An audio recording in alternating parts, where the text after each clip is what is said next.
How long before your starting date did you decide not to go to university? It was around the end of August. At that stage, I presume, look at me, you would have already have made an application and had the facility available to you for the grant.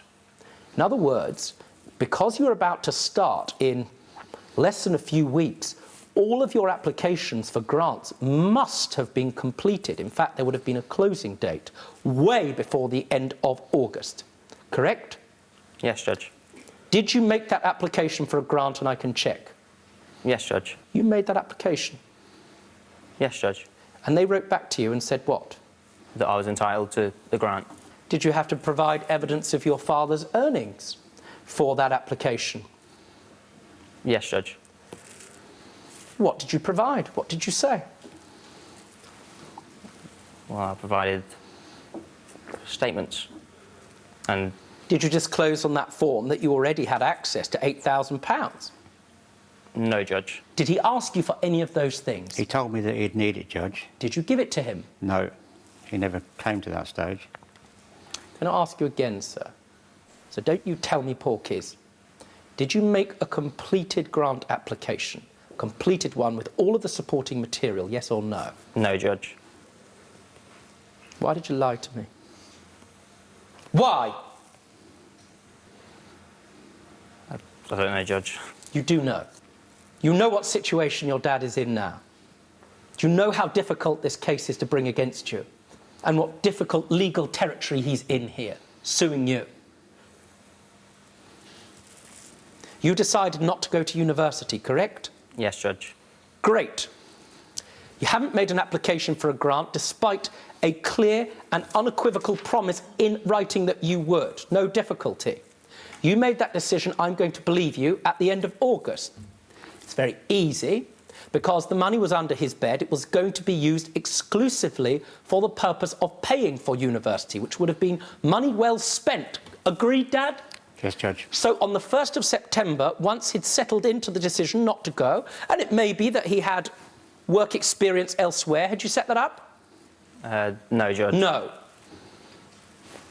You got your £8,000 back, no problem, because it's been under the bed and it was going to be used for university. When did you get it back? I didn't, Judge. Where's the money? Gone, Judge. What did you spend it on? Cars and computer. How many cars did you buy out of this 8,000, please? 5, Judge. With the money. You bought 5 cars? Not all at once. What did you say when you realised that he was buying car after car and spending your money to do it? I wasn't very happy at all. What did you say? I told him that he'd got to pay it back, and we'd pay it back weekly, and we agreed on £50 a week. When did that happen? That was when he first bought the first car he bought. When was that?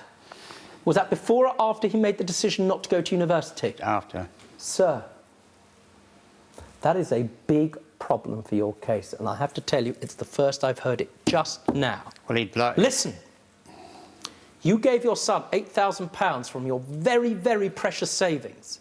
At the moment he announced that he wasn't going to university, why did you not say, you've got £8,000 under the bed or in a tray somewhere, I want it back? Well, he told me that the money had gone. Sir, how much have you received back? Not a penny, Judge. How much does Travis pay you in rent? He doesn't pay me any rent. He doesn't pay me any board. He doesn't buy any food. The only thing he pays for is the BT phone bill, because he knows he's going to get his internet cut off if he doesn't. Were you using that £8,000 to buy these cars? Yes, Judge, up until the most recent one.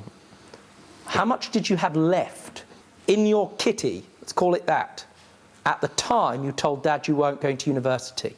The end of August, roughly. 5,000 to 6,000. In other words, if Dad had said to you, I want my money back, now, you would have been able to hand him back how much in cash? The amount I had. Why didn't you do that? I didn't know he had it, Judge. Why didn't you ask? You live in a one-bedroom caravan. He never used to speak to me, Judge. He used to go in his room and shut the door, and that was the last I ever saw of him. I was getting to the stage where I had enough of him, and I was going to tell him to find somewhere else to live, Judge. Now, one of the things that's very upsetting about this situation, Chris, is what I just heard from you, which, again, was not in your initial application, that it appears to me that this relationship has broken down so unpleasantly and irrevocably that you are barely speaking to each other. How bad has it got, Chris? Quite bad, Judge. How bad? He comes in, goes in his bedroom, shuts the door, goes on his computer, doesn't speak, he cooks his own meals, he does his own washing. Travis, are you pleased with this situation? No, Judge. Do you want it to continue? No, Judge. It's got to change. Agree, Chris? Yes, Judge. Don't be stupid. Stay and watch the best Judge Rinder moments. And I'm talking. Understood?